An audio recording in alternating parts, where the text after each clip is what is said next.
welcome to my YouTube channel, Julia Nail Crafts. So today we're back playing with the Quirky birds. Woohoo! So today I'm planning on making something with our Fred. Isn't he just gorgeous? I love these sort of little spangly legs. They're just so cool. This is a mop-up page. I was doing a live in crafting with all brands where I was literally just making backgrounds because I didn't know what to do because I'd had a bit of a tiz that day. I was supposed to go live, and literally about 10 minutes before I was about to go live, the cat comes in with a mouse, and I'm having to run. Oh, it was comedy. I was running round after this mouse. So there was literally a mouse, me, and a cat running round and round the table. And by the time I'd kind of managed to catch the mouse, and believe me, my cat was not wanting to share her new toy. I was getting hissed at and all sorts. Oh, she was not happy. And yeah, she was not happy at all. So by the time I actually sat down to do my live, I was just exhausted and didn't know what I was doing. And you know, you're having to sort of present something live, and it was like, oh, I'm really not sure what I'm doing here. And yeah, so I just made a load of backgrounds because I could do it without thinking. So this was actually the big cog stencil. So on this side I kind of sort of sprayed through it with the d.i.y glue spray, and on that side I was sort of cleaning off the stencils. And then when that all dried, what I did was I went over it with the circle stencil with some crackle gel, and that's what I made the background with. So now I am taking this stamp here from the Pippa and Poppy set, and it's the sentiment that says, I know I'm weird, but that's what makes me unique. And on the areas where there's not as much crackle gel, because I know that this isn't going to stamp as well over the crackle gel, I am adding this text. So I'm adding it almost as a background. I'm using it as a background stamp. So it's going to hit a bit of crackle gel here, so we can get a bit of slippage, but I'm just going to hold on a little bit longer. I was talking in a previous video that I picked up this tip from Angie B, that if you have to allow time for the ink to go from the stamp onto the project. Now I know it's going on crackle gel, I know it's not going to like that, so by knowing that I can just take that a little bit longer just to make sure that it's transferred. Also, I'm now stamping onto an even surface, so we just need to be a bit careful as into where it's going. So this is going to be my background, and then we're going to stick it on to the card. And other than that, I don't actually really overly know what I'm doing. But yeah, I think we've got enough sort of text there to have created a little bit of a background. So let's get that. I'm just going to waft that with my heat gun just a second, because I've used VersaFine Clear, which is great because it's like a really true black, but it does stay open a bit longer, which means it can be quite easy to smudge. So I'm just going to waft it a wee second, and that will set it. And then we will stick it on to the card. This card base I'm using here is the Dolly Dimples Mixed Media card. So it is a cream card, but it does take lots of mediums. So this has had d.i.y glue gloss sprays on it, it's had crackle gel, now I'm stamping all over it. I have to say that this, when I've been playing with sprays and things, quite often what I do is all the backgrounds that I've made, I put them under a big pile of books for a few days just to sort of straighten them out, so that by the time I'm playing with them, I'm not playing with curled paper. So let's get some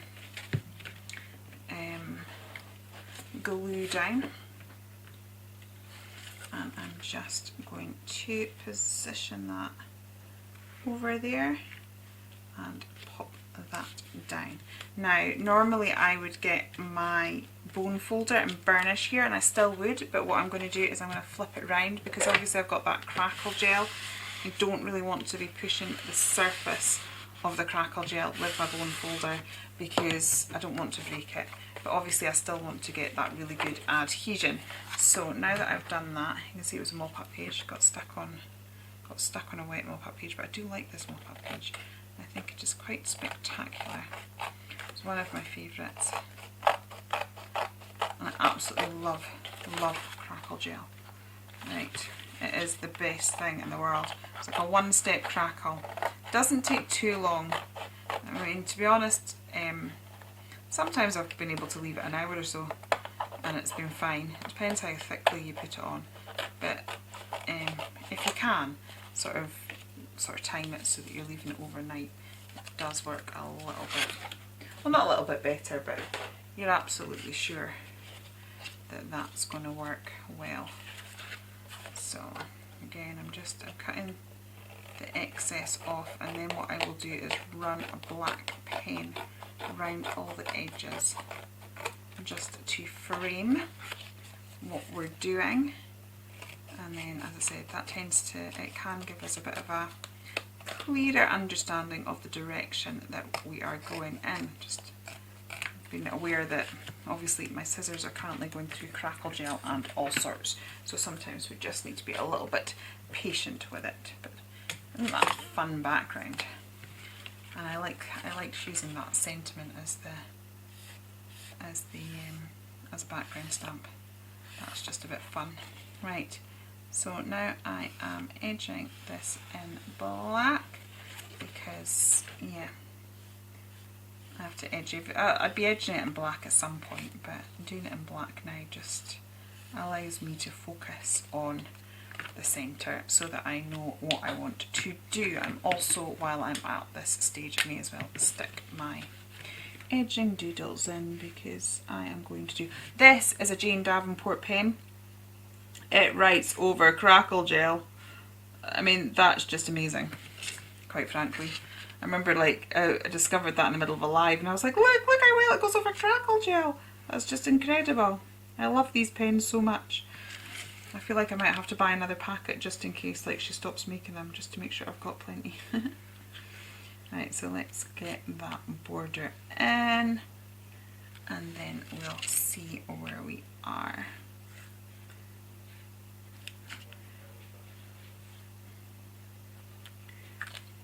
Okay. Ooh. Right, I've also sort of cut out some bits from the Paint It Funky paper pad, so because I thought that suited our thread. So I'm just going, but I kind of want the button sort of 3/4 across the base, so I'm sort of using the middle bit that I've cut out, so that we'll put that about there, I think. Like so. And then we'll just neaten that up again. I always find this the easiest way to do it, is sort of, rather than try and cut to measure, the amount of times I find it goes wrong, which if I just plonk it on the card and then cut the excess off, you're guaranteed that it's going to look right. So then we can put our thread about there, should we put him in the middle? And then there was also these splatters in this paper, which I thought could be a bit of a, just because it's like a thread, rather than have like love heart bits that we could have. Oh, I need a third, but I don't know where it looks right. Good.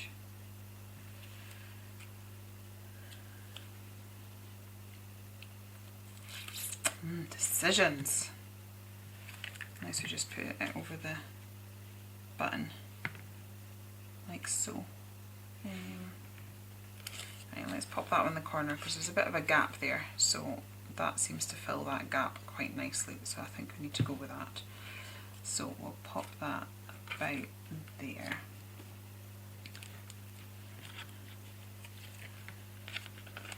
And we can just, oops, let's chop that to match again, like so. And then we could even sort of put the extra bits just think, why not? Stick them somewhere. There you go, that's sort of created a bit of a funky corner thing going on. Right. And then we could have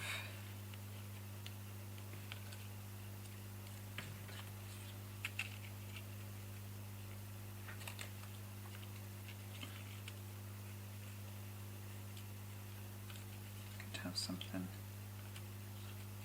along, yeah, something along those lines. I think once I overlapped those a bit, they looked a bit better. So let's go for that. Overlap that one, and then we can stick this one in here. So it's quick and easy card making. I would highly recommend that you do this. Basically what I've done is I've spent a bit of time colouring, but by the end of this evening I will probably have used up all my pre-coloured images, and we'll have to sit and colour it some more so that I'm prepped for Monday. But hey ho. But if you've sat and already coloured a few images and you know you've fussy cut elements out of your paper, it is really easy then to sit and make some quick cards.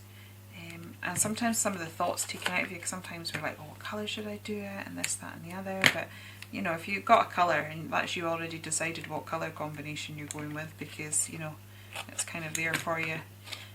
So it's a sort of similar way of like taking away that blank page, and that you've got a starting point, because sometimes it's like the indecision, not knowing what to do or where to start. But I have to say, I do find having a box of things already makes life a whole lot easier. So that's cool. The other thing before I put thread on is I'm going to put a few black splatters, partly because it suits it, because there's like the whole lots of paint splats and things like that, but also we'll find if we put a little bit of a splatter on that, it's really going to run into the crackle elements. So we're gonna see that crackle so much more. So I definitely want to be emphasising that quite a bit. I'm just gonna look at that. It's just exploded on the crackle there. I'm just going to deliberately put it down. It's just cool. I still want a splattered look, so. Look at it run into the cracks. How cool is that? I love crackle gel. Right, I've just very recently, like as in just before I started filming, cleaned this mat. So I'm gonna wipe that wipe that away. Look at that. I mean, it's just delicious. Right. And then we can put our thread in the centre there. And then that will probably be me. What I will do is just clear the desk so that it's easier to see.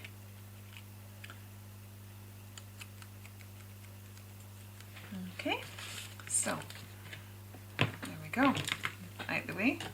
So that is our thread. We've done some quick and easy card making. I hope you have enjoyed your time with me here today. If you have enjoyed it here, please do consider liking and subscribing, and I'll be back again with you very soon. Okay, take care then, and goodbye.